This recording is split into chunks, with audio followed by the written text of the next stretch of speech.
Hi friends, welcome to our channel. இன்றைக்கி என்ன dish பார்க்க போகிறோம்னா வாழைக்காய் கட்லெட் குழம்பு தாங்க பார்க்க போகிறோம். அதுக்கு வந்து நான் வாழைக்காய் ஒன்றும் ஒரு உருளைக்கிழங்கு எடுத்திருக்கேன். இப்போ வந்து நம்ம தோல் சீவி வேக வச்சு எடுத்துக்கலாங்க.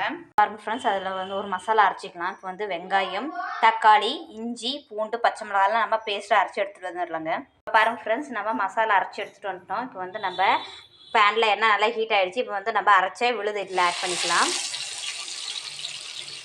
இப்போ வந்து நம்ம இது கூட கறி மசாலா தூள் ஆட் பண்ணிக்கலாங்க, மிளகாய் தூள், உப்பு தேவையான அளவு, மஞ்சத்தூள் நல்லா மிக்ஸ் பண்ணிக்கலாங்க.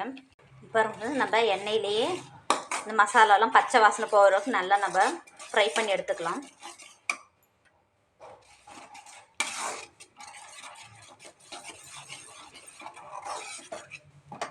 பாருங்க ஃப்ரெண்ட்ஸ், நம்ம வாழைக்காயும் உருளைக்கிழங்கும் மசிச்சு எடுத்தாச்சு. இப்போ வந்து நம்ம கடலை மாவு ஆட் பண்ணிக்கலாம்.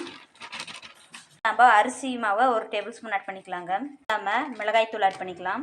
உப்பு தேவையான அளவு, நம்ம பெருங்காய் தூள் கொஞ்சமாக ஆட் பண்ணிக்கலாங்க. பாருங்க ஃப்ரெண்ட்ஸ், தோசை கல்லில் எண்ணெய் நல்லா ஹீட் ஆகிடுச்சு. இப்போ வந்து நம்ம கட்லெட் இது வச்சு நம்ம எடுத்துக்கலாம்.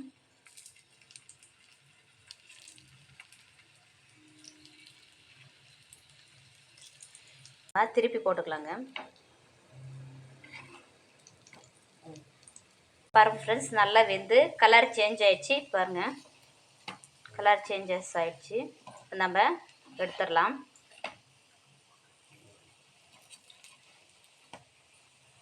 பாருங்க ஃப்ரெண்ட்ஸ், இந்த கட்லெட்ஸ் எல்லாம் நம்ம வந்து இந்த கிரேவியில் இந்த கட்லெட்டெல்லாம் ஆட் பண்ணிக்கலாம். வந்து நம்ம நல்லா கலந்து விட்டுக்கலாம் ஃப்ரெண்ட்ஸ். ஒரு 5 நிமிஷம் நம்ம மூடி போட்டு வேக வச்சுக்கலாம். இப்போ பாருங்கள் ஃப்ரெண்ட்ஸ், நம்ம வேற ஒரு பவுலுக்கு மாற்றிட்டோம். வாசனைக்கு மல்லித்தலை ஆட் பண்ணியாச்சு ஃப்ரெண்ட்ஸ்.